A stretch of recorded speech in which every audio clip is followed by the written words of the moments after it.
दगडच दगड असं आपल्याला कोणीतरी म्हटलं असेल आणि आपण पण कोणीतरी म्हटलंच आहे, बरोबर. खरं तुम्ही या दगडाला हलक्यात घेऊ नका. हो, दगडाला हलक्यात घेऊ नका.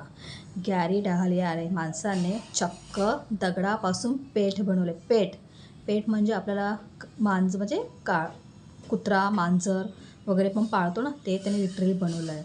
1970मध्ये गॅरी डहालियानी एका त्याच्या मित्राच्या घरामध्ये म्हणजे त्याच्या मित्राला प्राणी पाळायला खूप आवडतात. कारण त्या प्राण्यांचं सगळं करावं लागतं. त्यांचं वॅक्सिनेशन, बाहेर घेऊन जाणं, खाणं पिणं हे पुन्हा बाहेर घेऊन जाताना त्यांच्यावरती रूल्स अँड रेग्युलेशन असतात. तर त्याच्या मित्राला प्राणी पाळायचे होते, पण त्याचं काही करायचं नव्हतं. ही आयडिया ठरवून गॅरी डहालियाने एका गुळगुळीत दगडाला आपल्या जे क्राफ्टमध्ये आपण जे डोळे वापरतो ना करायला काहीतरी ॲक्टिव्हिटी, ते डोळे लावले आणि त्याला लिटरली आपण पेटला कसं बाहेर जाताना घेऊन जातो बॉक्स, त्या बॉक्समध्ये भरलं आणि त्याची विक्री केली. आणि लिटरली तुम्ही माहिती आहे ह्या दगडाला 1975च्या क्रिसमसमध्ये तुफान मागणी आहे, तुफान विक्री झाली आहे, समजलं. आणि आता पण त्याची भरपूर विक्री होते, कळलं का.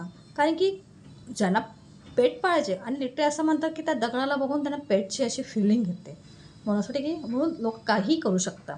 त्यामुळे ह्या नेक्स्ट टाईम कधी पण तू दगड दगड हे बोलताना ना विचार करा, की एका दगडाला पण आता या दुनियेत किंमत आली आहे, समजलंच का. चला अशाच नवीन गोष्टी आपण ह्याच्यापुढे इथे माहिती अजब गजबच्या माहिती ऐकत राहूया.